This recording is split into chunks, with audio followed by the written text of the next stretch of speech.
Hello, Hofstra fans, and welcome to the WB Mason Coaches Report with Hofstra's head wrestling coach, Dennis Papadatos. Dennis, how are you doing today? Doing good. Getting ready to leave for Spooky Nook in about 35, 40 minutes. So, excited, I guess. That's good. Yeah, it's good. It's good that you're excited.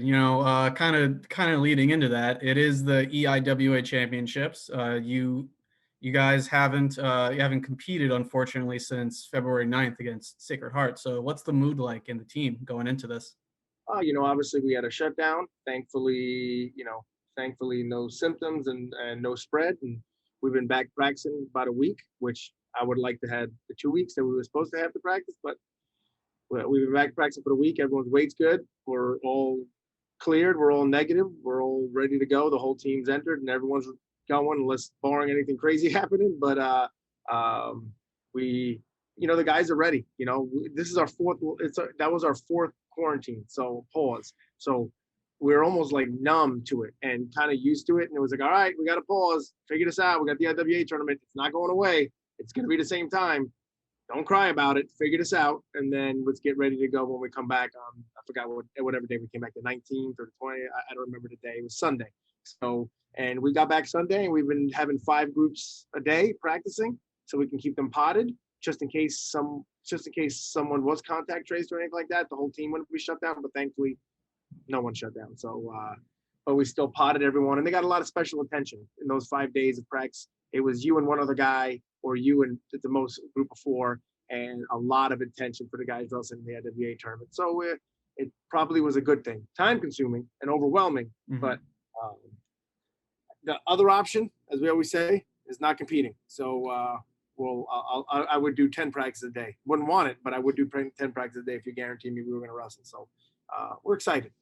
Yeah, absolutely. And talking with a lot of the coaches about practices in COVID, one of the things that they keep mentioning is being adaptable. So it's great to see that you're coming up with solutions for to prevent any kind of shutdown with pods and practices all day. So that's nice to see.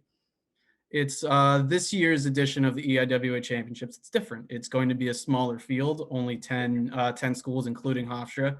And for the first time since 1909, I find that to be a fun statistic. It's going to be a single day event. Yes. Does that change how your other, the coaches and the wrestlers, does that change how you all approach the EIWAs this year? I don't think so. Maybe the guys, because now you don't got to manage your weight during the day of the early rounds because you don't got to make weight day 2.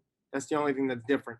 So besides that, it's probably a little relieving. Like, okay, I made weight. That's out of the way. Let's go wrestle. I don't got to worry about it. I got to make weight tomorrow. I got to win these matches. I got to make weight tomorrow. Or kind of controlling. It takes that aspect out, and you can really focus in on competing.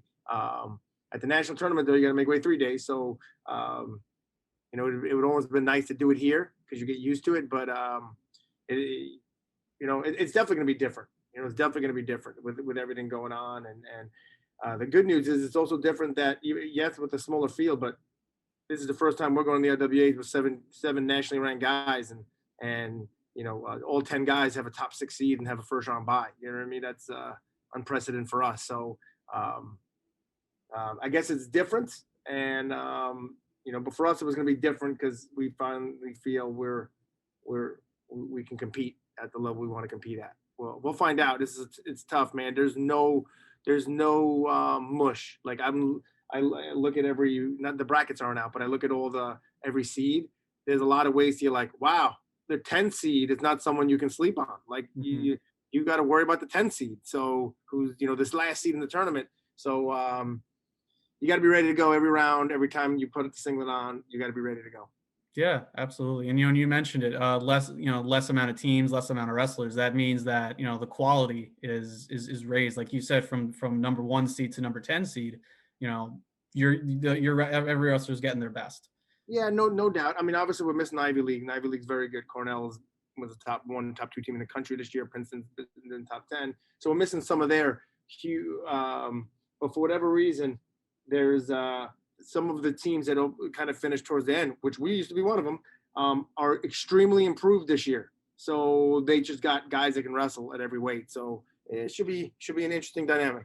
Yeah, I agree. It's going to be interesting, and it's going to be fun, I think, for a lot of people, fans of the teams and neutrals as well. You Yeah. know, you talk about your ranked wrestlers and your seeded wrestlers. You know, how does it feel for you? You know, seeing the evolution of your program, like you said, going from like a low, like not a lower point, but seeing your program improve to the point where not a single wrestler of yours is below that sixth seed, and you have seven nationally ranked wrestlers. Um, no, listen, we were at a low level. Well, you can say it. It was what it was. I don't know how I feel about it. I don't care. I took this job and I had a job to do, and it's the same wrestling room. My blood, my blood. You know what I mean? It's the same wrestling room that I became a man, as far as I'm concerned. So I have a lot of pride in this place, and I feel like I owe it a lot, and I feel like it owes me a lot. And together, we picked it back up, and have we picked it back up yet? We haven't yet. Like, yeah, but Hofstra's been top 10 in the country before. We have 30 All Americans in our history. So when we get back to that level, which I think hopefully we seem to be trending that way, but it's a lot more work to get there. Then we can say, all right, we're back.